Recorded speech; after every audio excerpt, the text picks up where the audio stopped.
ngoma yakorita kuti wanatirara honde yasara ndiye Faro watishungurudza.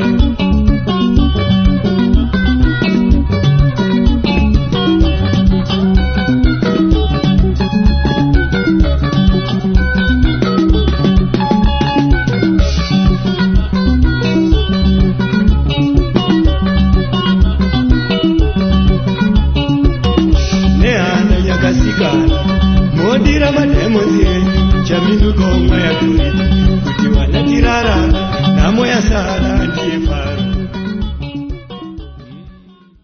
Welcome to this edition of The Situation Right Now, and thank you very much for joining us here on Heart and Soul TV and radio. I'm your host for this show, Blessed Mhlanga, and on this show we speak anything political, social and economic.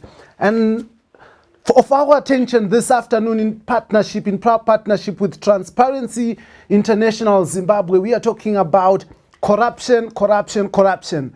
How do we protect the people who come forward and blow those who are doing underhand dealings? Now, this is the Whistle Protection and Witness Protection Program. And to help me discuss this issue, I have Bridget Mafusire, who's a lawyer by profession, and then who also has extensive understanding on issues to do with witness protection and whistleblower protection. Welcome, Bridget, and thank you very much for joining us. Thank you very much, Blessed.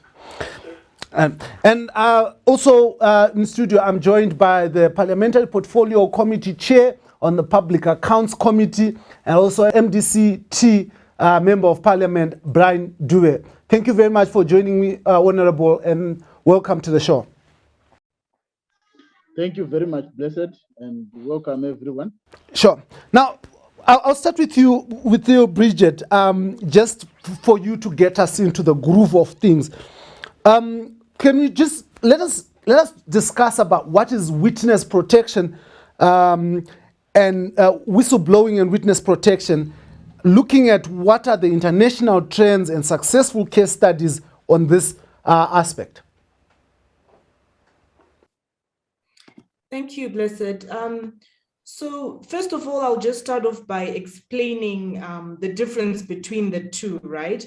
So whistleblowing is basically an unethical activity or misconduct within a private, public, or third sector company or institution that is then reported. Some everyday activities that come up under whistleblowing, like bullying, fraud, corruption, discrimination, cover-ups, even violation of internal institution rules, violations of safety and healthy, those can be reported. Those are the things that can be reported. And then witness protection, on the other hand, is quite different. We've seen this in the movies where a guy goes to court and he spills the beans about something that's happening in the big mob boss, then tries to come after him. And then the cool investigator from the government somehow, moves him across the country, gives him a new identity, puts him in a new house, and things like that. That is witness protection. So when it comes to now whistleblowing and witness protection, Zimbabwe doesn't have adequate legislation. So you mentioned the question of international trends. What are they? So this whistleblowing is one of the best tools for detecting crime, but then these individuals are not really protected adequately. And across the whistleblower laws, it varies differently. It varies widely across different countries in terms of what is it that we call whistleblowing and who is it that we call a whistleblower. So for example, in India, they only protect public employees, while other countries such as Japan and South Korea, they protect both public and private employees. Then, you know, there's also differing aspects on who can qualify as a public or a private sector whistleblower. In some countries, only government employees qualify as public sector whistleblowers, such as in other countries, such as Mexico, Portugal, and Norway, a wider range of individuals qualify as whistleblowers. So historically, whistleblowing has been about protecting public sector employees. But now the trend is going towards protecting both public and private sector employees. And, you know, there's now the trend towards a dedicated whistleblower protection laws. Countries with very comprehensive laws are such as United States, Canada, Japan, Australia, and this is not surprising at all, have had these laws in place from as early as 1989. And so we've now noted that Zimbabwe in 2021 does not have adequate protection.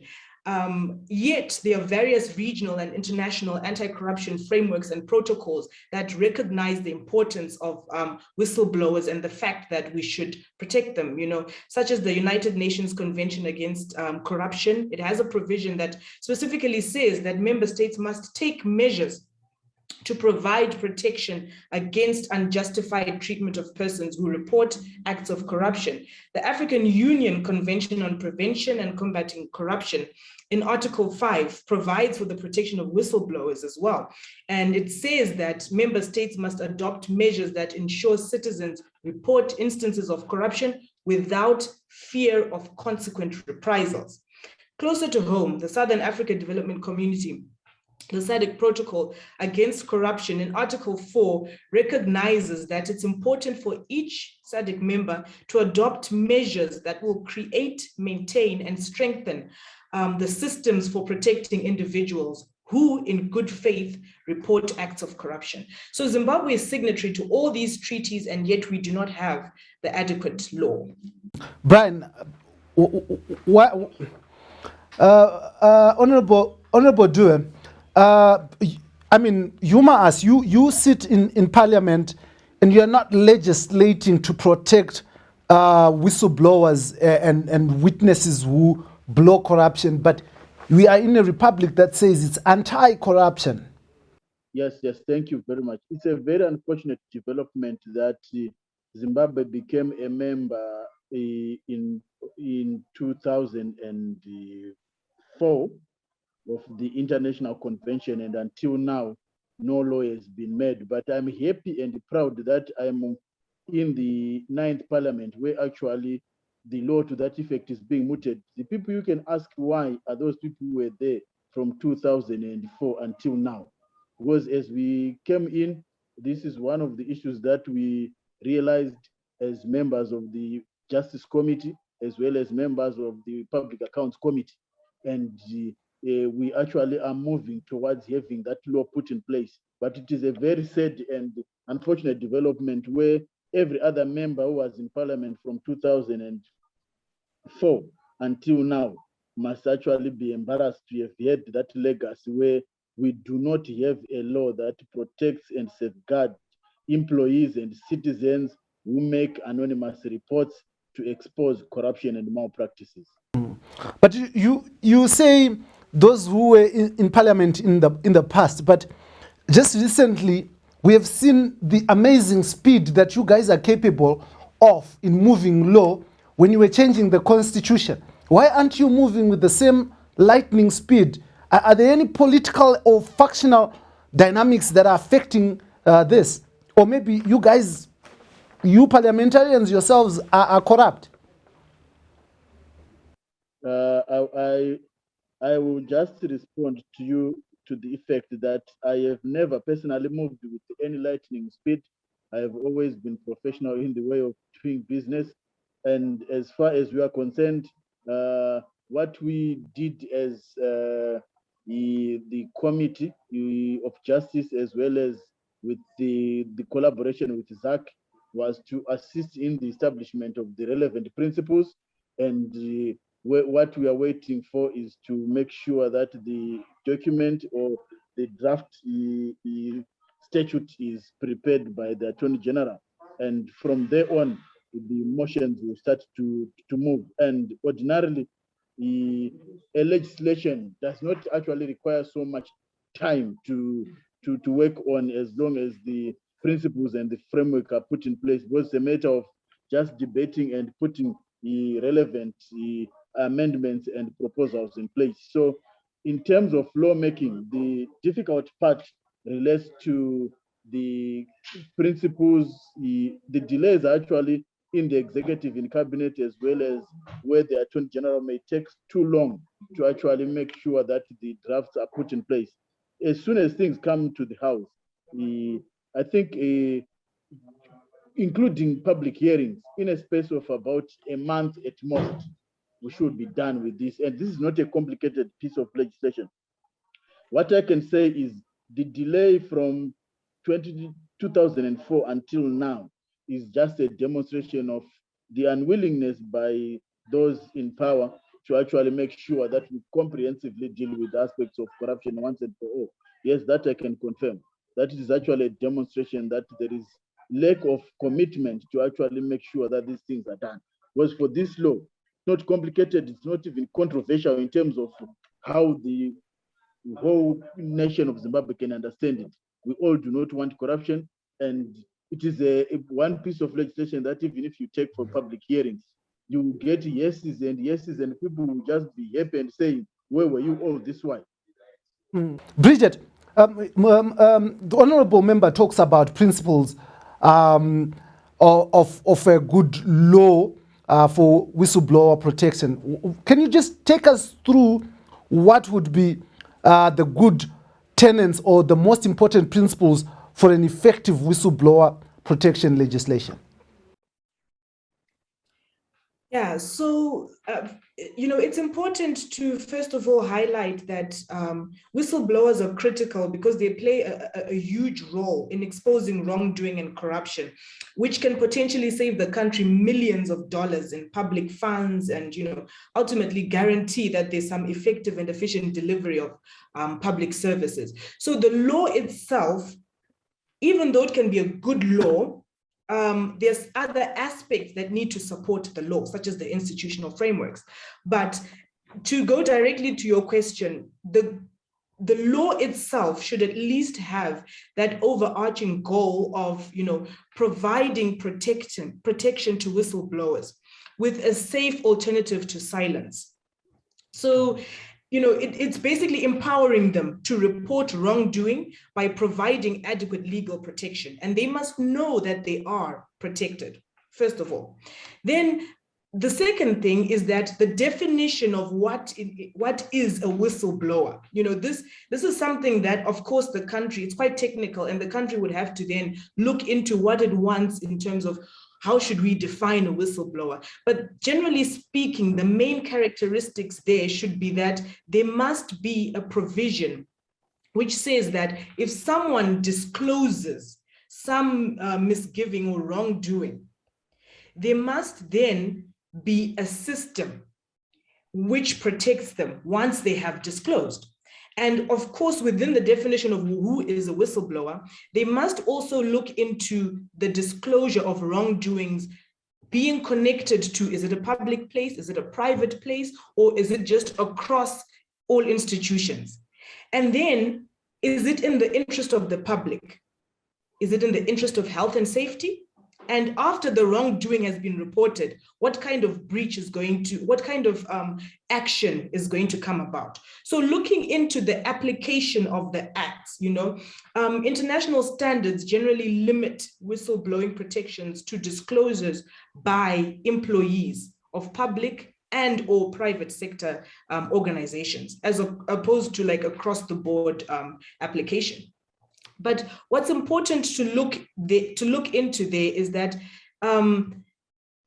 number one, these employees or persons, are they in the public or in the private sector? Or are we going to apply it across the board? Number two, are they going to be anonymous and confidential disclosures?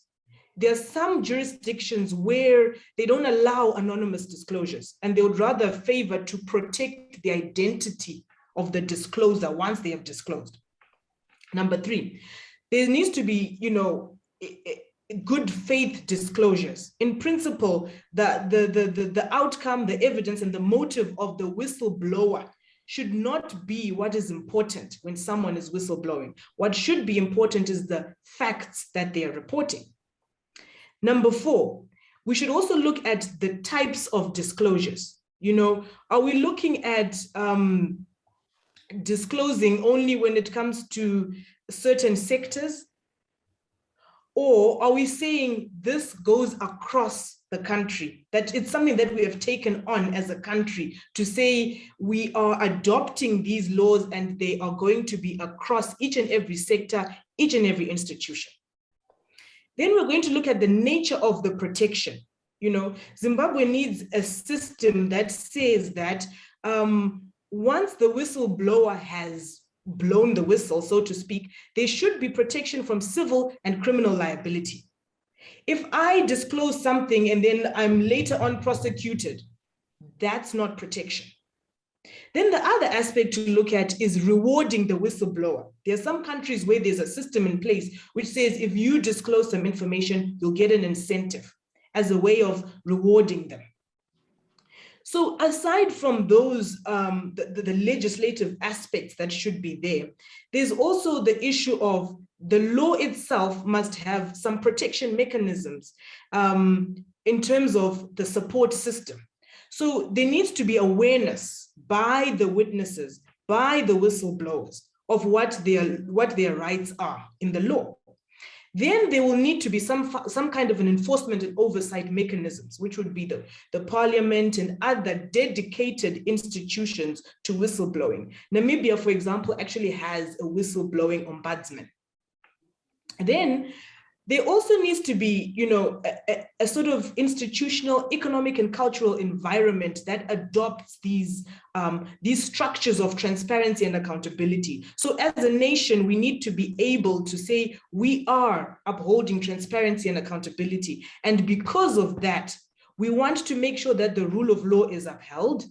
And in the minds of the citizenry already, people then begin to feel safe in disclosing some information because they know that the principle on a national level is about upholding the rule of law.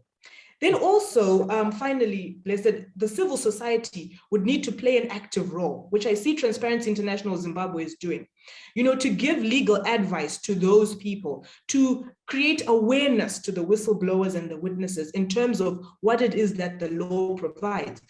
So once we have that kind of a comprehensive law, I would say that we would then need to support it with the relevant institutional mechanisms as well as the funding so that it actually works. And that is what would make a good whistleblowing protection system. Yep. But I want us to look at maybe a group of people in the executive of the ZANU-PF Youth League calls the press, sits at a press conference and name allegedly corrupt people. Now, are these whistleblowers or witnesses, or what are these, and are they protected by law? Should they be protected by law? So, Blessed, we don't have a definition of who is a whistleblower, right? We have very piecemeal laws that speak to whistleblowing. And we can look at various laws, the Constitution, the Prevention of Corruption Act, the Civil Procedure and Evidence Amendment Act, the Criminal Law Codification and Reform Act. All these are piecemeal laws that speak to what happens when someone reports. What happens when there's a charge against someone? So if these persons that you mentioned did not go through the system as required by these specific laws, then we cannot call them whistleblowers and we cannot protect them. On the flip side, because there is no dedicated law that protects whistleblowers in Zimbabwe. I know that the Zimbabwe Anti-Corruption Commission, in partnership with the International Commission for Jurists, put in place a whistleblower app. It's supposed to be an anonymous system where you actually give the information and they take it and then they can report it.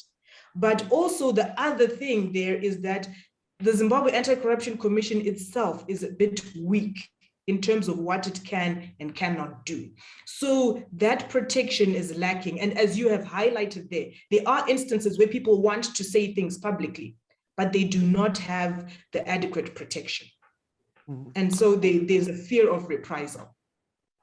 Honorable Dre, I want to come to you and say, and seek to understand that at the present moment, is there anything that gives security to someone who wants to say there's corruption in the Ministry of, for example, Ministry of Finance, and they have documentation? How do you protect those people? In the current legislative setup, there is no adequate framework that protects those people who get bold and courageous to expose the rot.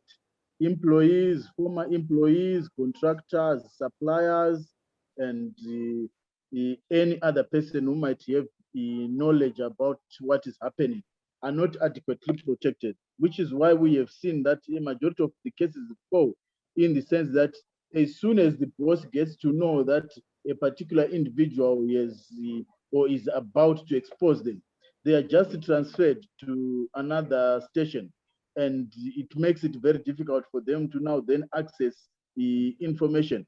And also we have also serious restrictions arising from confidentiality documents that people sign when they get employment. So this may border on a misconduct. While the person is trying to expose something, they may actually find themselves losing a job because they may be charged for misconduct. Like I indicated to you, a contractor may actually want to also expose corruption as a whistleblower. They may lose a tender because the person is still in charge and the one responsible for the tender. A supplier may also want to expose corruption. They may lose that contract as a supplier, and they lose the income that may come. An employee may also suffer from being fired before the process of exposing corruption happens. So as far as I'm concerned, there is nothing that really can protect anyone, because the witness protection actually works in terms of bail conditions where you are just told not to interfere with the witness. But when we are talking of whistleblowing, it's not an ordinary case where you are just saying something. You are saying something against the most powerful and the richest people in the land. And they have a lot that can do against you in retaliation. And Zimbabwe does not have the adequate law that can protect you, Blessing. You will be in trouble. Your family may be in trouble. But I can give you an example. In Ghana, they have a strong whistleblower law as well as a strong incentive. And actually, Ghana has succeeded well and has significantly increased in the number of the cases against corruption as many people continue to report, because one, they are protected. Two, if their information is found to be true and the state manages to recover serious revenue from that process, they are given something as a thank you for having done a good job. So this is the difference between Zimbabwe and Ghana.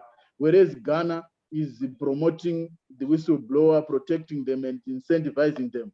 Here in Zimbabwe, you are in a more dangerous position by attempting to whistleblow on anything. Thank you. Yeah, but let us. I want to stay with you, Honorable, and look at the rewarding system for whistleblowers. I think Bridget also mentioned it.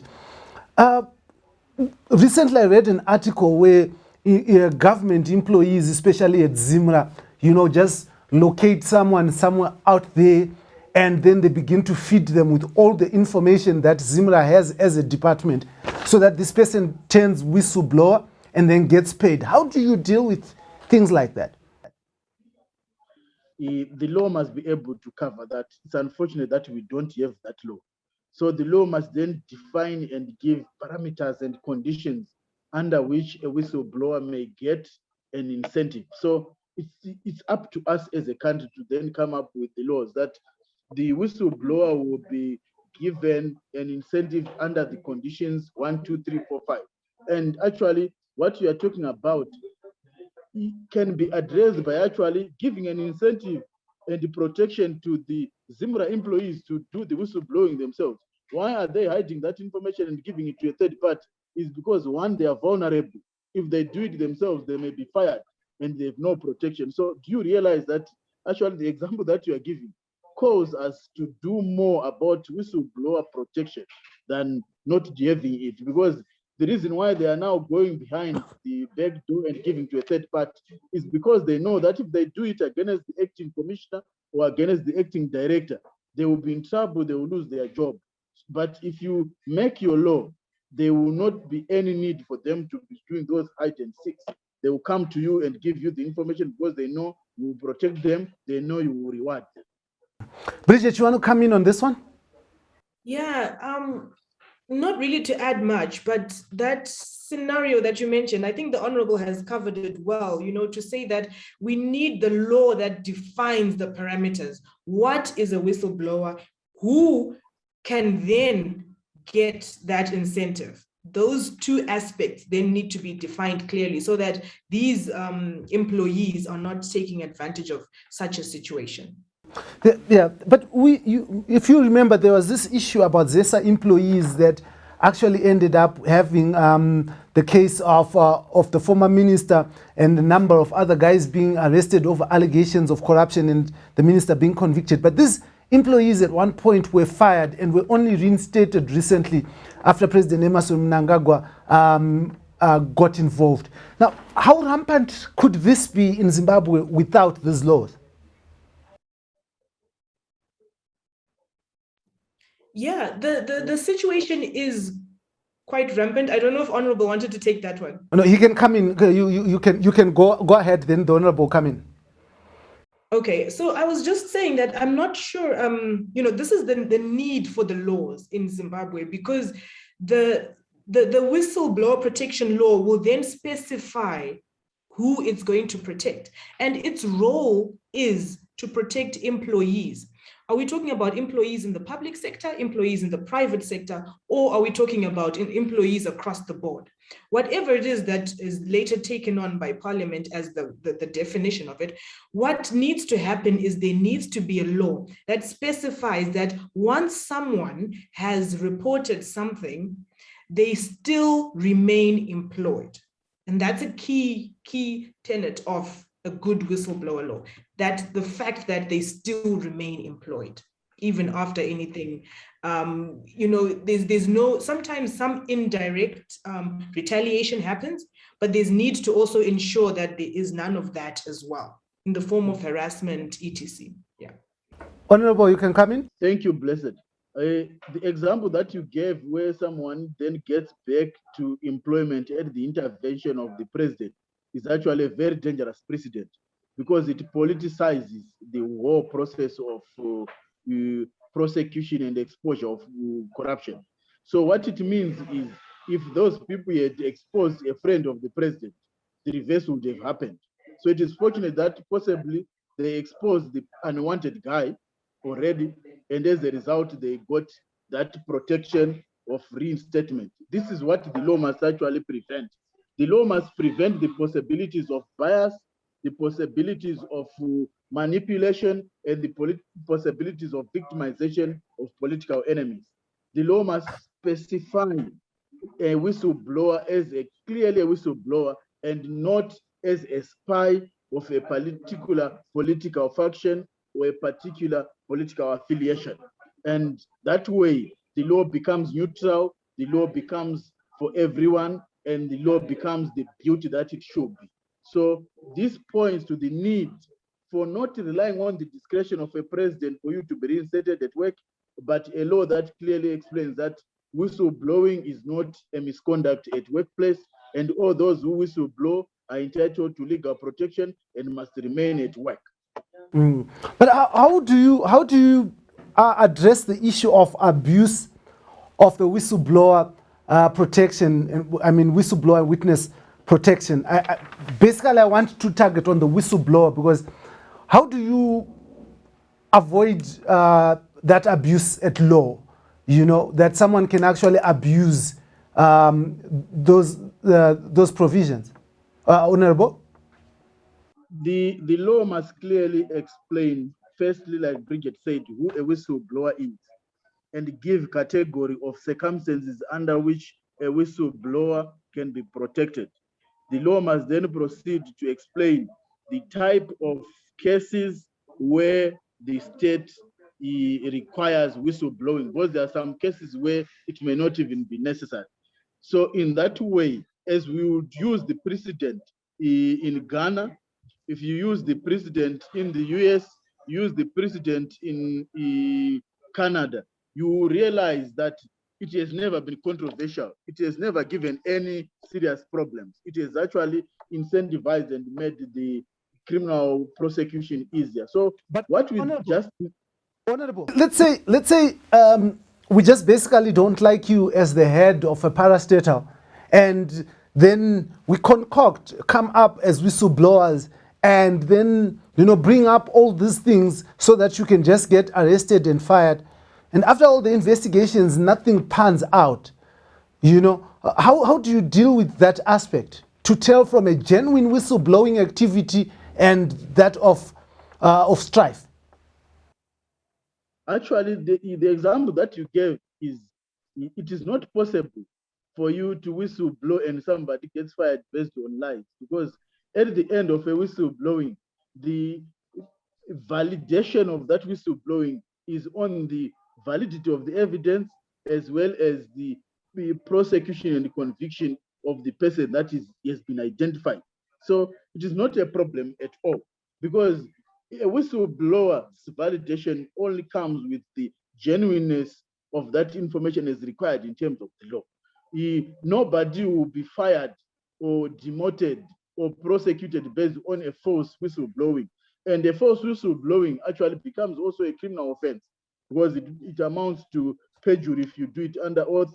And the law actually protects both the whistleblower as well as the potential victims, by making sure that those who falsely whistleblow are also committing a criminal offense, and they can be prosecuted, except if they can give a defense of the mistake of fact, which is a defense at law. But otherwise, it is a criminal offense to also make lies, especially lies under oath. Bridget, in our jurisdiction, we have people who constantly and insistently so always refer to the Constitution whenever they are doing something, and sometimes you just wonder if the same Constitution that we're talking about.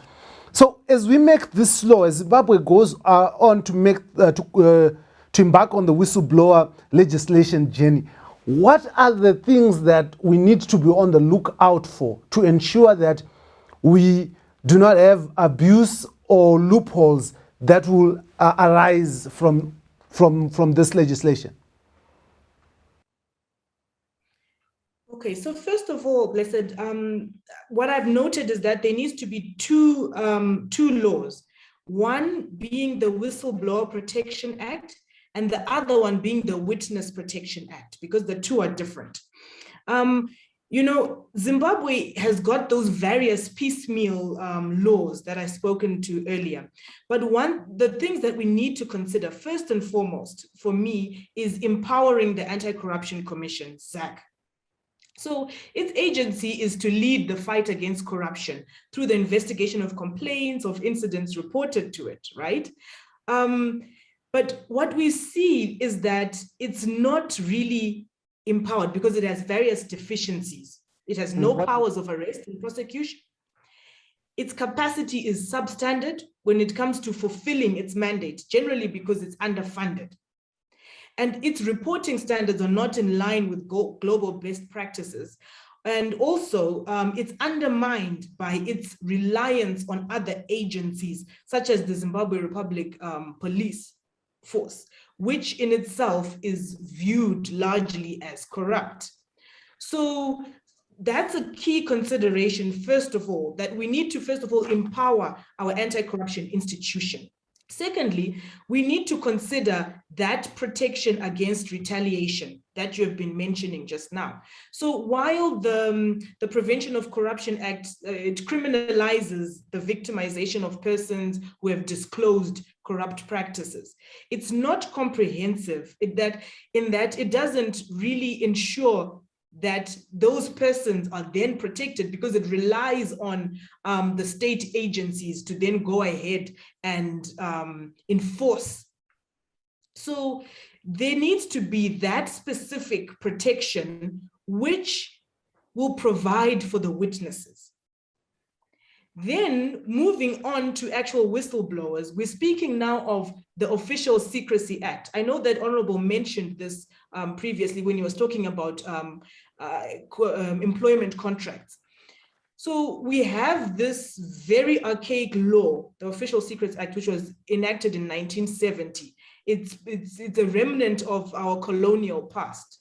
And this law basically prohibits communication of certain information and makes it an offense to receive and disclose certain public information without authorization. So it's important for us to note and to deal with this piece of law as we are wanting to put in place the new legislation that is dedicated to whistleblower protection. Because this law, the Official Secrets Act, I mean, while the state agents do argue that it's useful in safeguarding national security, it also has that effect of suppressing the exposure of corrupt practices and even maladministration within government institutions. Yeah, sure, go ahead. Sorry, please go ahead. Yeah, I was just going to say, and we are worried mostly about corruption in government, aren't we? That is correct, but to an extent, because corruption is across the board. Corruption is in the public and in the private and even in the third sector of our economy. So we need to deal with it across the board because one usually enables the other. The government officials are not corrupt in and of themselves. It's the people who come to them who then facilitate the corruption. How does investigative journalism fit in the matrix of whistleblower and witness protection, if it does? Investigative journalism fits in from the perspective, Blessed, of the freedom of expression. So I did lose connection for a bit there when you were speaking to the aspects of the Constitution, but the media and freedom of speech is something that is, protected through the Constitution. But when the media is then intimidated for making some kind of information public, and they can be intimidated through laws such as the Official Secrets Act, that then undermines the rule of law in that it has undermined the media freedom. As soon as you seek to limit what people can and cannot say, you then begin to undermine that media freedom, that freedom of speech. And this is where the investigative journalism comes in now, because you, for example, as an investigative journalist, first of all, need to be able to disclose information freely without fear and or intimidation. And if the Official Secrets Act says that you cannot disclose something that has come to you, then you've got a problem. Or if you are then fearing to disclose something because of some kind of intimidation that will happen, then you've got a problem because it's going right against that constitutional provision which guarantees freedom of expression and free speech. Yeah, Honorable, I want to come to you. Some people say that there's freedom of speech, but the freedom after speech is the issue that is problematic. Now, we might have this law, a good law, as we have seen in the past, we've had very good laws, but the implementation part has been very difficult. What can be done to ensure that we've got both good law in word and in deed? It is about having the right people in the right places. The issue has no discretion at all. for us to be able to get to a level where both the law and the implementation is in sync. We just need the right leaders. We just need those people who are committed to make things right. Because those things, some people have been deep into corruption to an extent that they are irredeemable. It's no longer possible to have them to see the light. That's why you find, even if you raise serious issues on corruption, you may find some people trying to heckle you. Or if you have seen even in the Public Accounts Committee, where the calling of some individuals to come and explain how they have gotten money can result in you having serious challenges with some people and even physical fights. So where we are, it's an issue of character, attitude, and behavior. The second aspect that you are talking about cannot be legislated on. It's character, attitude, and behavior, and it simply requires the right people for the right jobs to be able to do the right thing. Yeah, you spoke well, Honorable, when you said the issue where the Public Finance Committee tries to call other people to appear before it. There's been some trouble for those who have done that. Now imagine this happening in an August House where you've got certain privileges and immunities. I mean, what kind of political environment are we in that can allow the fight against corruption? It is very unfortunate. It's a bad indicator of the direction where we are going. But like you always understand in life, these issues are issues that must be fought, because some people benefit directly from these things, and obviously they would want what is there to remain. And those that want things to change, you must fight for that change, to bring the Zimbabwe that we want, that is corrupt free, that protects whistleblowers, that prosecute matters quickly and genuinely. We need actually to be committed and determined. But it is actually an embarrassment to actually note that that fight has been retarded as a result of individuals who are still clinging to corruption as a basis for their survival. But I can tell you that we have made inroads. For example, in Parliament, the Speaker has been very clear now and has run the riot and made sure that people understand what we are supposed to do, which is why you see now we have order even in the committees.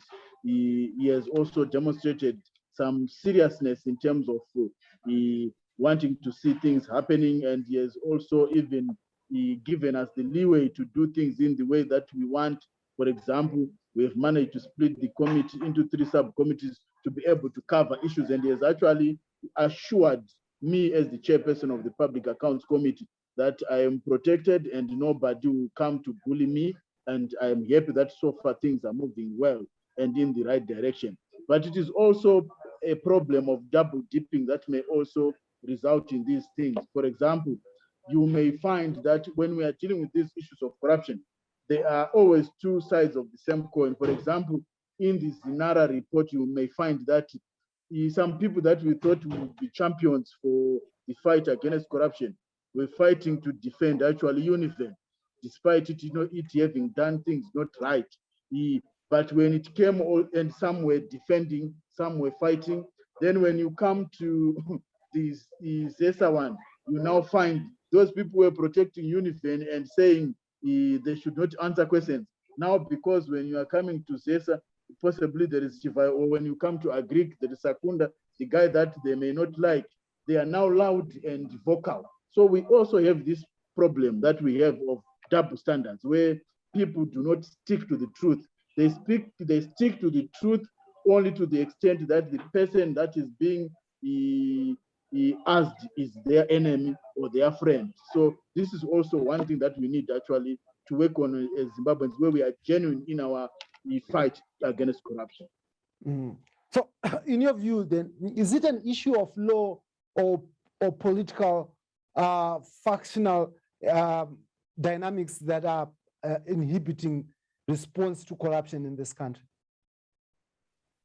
It's not really political. it is actually individualistic, because I do not think that some of the individuals will be representing a political cause or a political entity, but they are representing the specific individual interests of their own, which is why I gave you those examples. I don't think, and from now, having worked for a while in the Public Accounts Committee and dealing with these corruption things, I realized that actually across the political divide, there are people who want corruption to be fought. It surprised me actually to realize that some MPs from both ZANU-PF and MDC are determined to fight corruption, and also saddened to realize that some members, either from MDC or ZANU-PF, are also against the fight against corruption when certain individuals' names are in place. So it is not really political, but it is individualistic, and the individuals may then take advantage of their political connection to then succeed. But by and large, I think the individuals, a majority of them, they represent themselves in corruption, and they would have benefited at individual level, and they want to protect those benefits at individual level. Bridget, you earlier on you spoke about capacity at the Zimbabwe Anti-Corruption Commission, and there are some who have believed that it is now a political weapon against adversaries. Now, how do we have how is it possible for us as a country to have systems in place that allows this commission to behave and act in the independent manner in which it's supposed to be set? You know, Blessed, it's a topical issue when it comes to ZAC. My own view of it is that the law as it stands does help them to become an independent institution. But then there are other underlying, procedural aspects that then come into play. For example, there is then need to beef up what they can do. The fact that they don't have powers of arrest, the fact that they then still have to go back to the Zimbabwe Republic Police leaves them vulnerable. It leaves the ZAC vulnerable to abuse, because there's that loophole. So if the law is tightened enough so that it becomes unequivocal that ZAC will then investigate, and then it will do X, and then it will go this way, and then this way, then we will know for sure that that particular case that we read about in the newspaper last week should be now at this stage of investigation, and that I as a citizen can walk into the offices of ZAC and actually inquire on where the state of the case is. So the law does need to be tightened in order to empower it as an independent institution. And the processes as well need to be such that they support the independence of the institution. It can't just be left to chance. But then there was this attempt to give ZAC prosecution powers, and I remember at one point the president at Rainbow Towers was saying, "I've given ZAC tip." Can we talk about that? So, Section 225 of the Constitution gives ZAC certain functions. So basically what I'm trying to say is their functions are in the Constitution, right? And because they're in the Constitution, it's unequivocal. And what needs to happen is there are then some other procedural aspects to support those functions that need to come into play. So in terms of the Constitution says, there are some functions that are for the National Prosecuting Authority, and there are some functions that are for the Zimbabwe Anti-Corruption Commission. Section 11 of the Zimbabwe Anti-Corruption Commission states that their objective is to promote the investigation of serious cases of corruption and fraud. So they're not concentrating on petty cases, it's serious cases, first of all, and it's to promote that investigation. It doesn't say that they have to investigate it themselves. Then there are other functions that are given to ZAC as well. Monitoring of procurement systems for public and private institutions, procurement of when it comes to procurement in Zimbabwe and elsewhere. There are other powers as well that are given to ZAC. But also through the National Prosecuting Authority, they seek court orders to confiscate the proceeds of corruption. So you see that there's a reliance on another institution. And that is what the law says as of today. Doesn't that allow accountability on part of ZAC?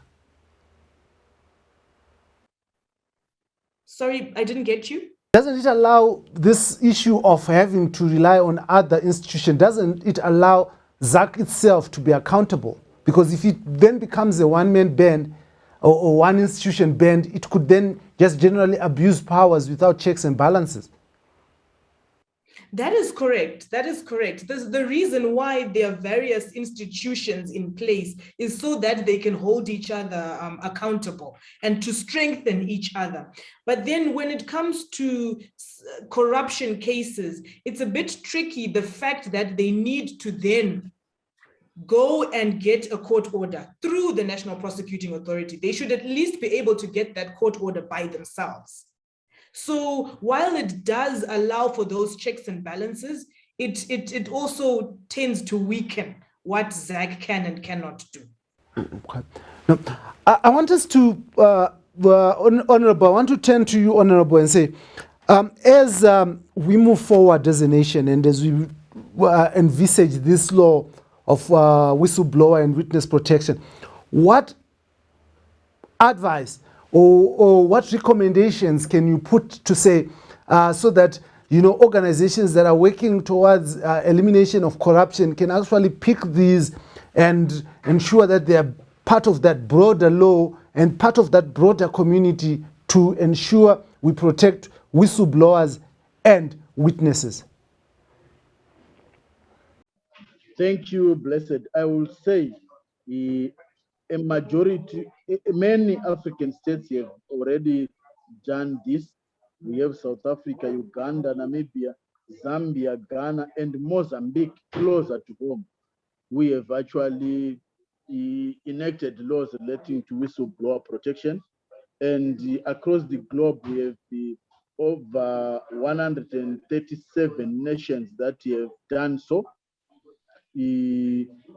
I believe that the smartest thing for us to do is also to go with the general trend and also make sure that we do what is right. We cannot have signed and ratified the conventions in 2004 or for us to, until now, be where we are. We need whistleblower protection, as whistleblowing is an effective tool that can assist us in the fight against corruption, is already evidenced by how Ghana has managed to achieve. So it is my prayer that the powers that be, politicians, the non-political actors, the media, and everyone else must speak one language and make sure that we have this law in place so that we can fight the corruption effectively and efficiently, as it has been proven to be our main enemy in this day and age. Thank you. Bridget, I'll come to you. Your recommendations as your parting shots. Thanks, Blessed. As the parting shots, I would say, if we are to be serious about the fight against corruption as a nation, we need to focus on protecting the whistleblowers. We need to focus on protecting the witnesses, because as it stands, the system is very vulnerable, it's very loose, it's very weak. It allows for whistleblowers to be abused in various ways. And this is really a function of the fact that we don't have a dedicated law. So my recommendation is that Zimbabwe needs a dedicated law that speaks to whistleblower protection, witness protection. And it also needs that law to have the adequate institutional mechanisms in it according to international best standards. And Namibia is a very good example of this. However, there's also need to then make budgetary provisions for it, because it is quite expensive to implement that kind of a system. So there's a political willingness that is required. There's a technical capability that is necessary as well. Thank you. Now, I want to thank you very much for sharing your amazing thoughts here on this program that was proudly brought to you by Transparency International Zimbabwe and Heart and Soul TV and Radio, where we are talking witness protection and whistleblower protection. Now, I had amazing lawyers in the room to help me discuss this, Bridget Mafusie and Honorable Brian Dewey. I was the only one in the room who didn't pass through law school, and I'm also the only one in the room who just has 2 eyes. Both had 4 eyes each. Thank you very much for an amazing discussion. Thank you so much for this insightful discussion. I wish you will be back soon on this platform to share more of your insights. Thank you very much, Bridget. Thank you. Thank you very much. Blessed. Thank you. Thank you very much. This was the situation right now with me, your host, Dara Blessed Mhlanga, in proud partnership with Transparency International Zimbabwe. Now, Zimbabwe has been losing a lot of money through corruption and illicit finance activities. Now, the only way to ensure development, to ensure that government and the people of Zimbabwe prosper, is to curb or nip corruption in the bud. And this can only be done if we protect witnesses and whistleblowers. A law to protect them is needed. Our partners, Transparency International Zimbabwe, believe that Zimbabwe needs a corrupt-free society. Corruption is destroying our nation. We need to do something. Legislators need to do something. Government needs to do something. Because together we can fight corruption. Until next time, thank you for joining us and choosing Heart and Soul TV and Radio as your station of choice.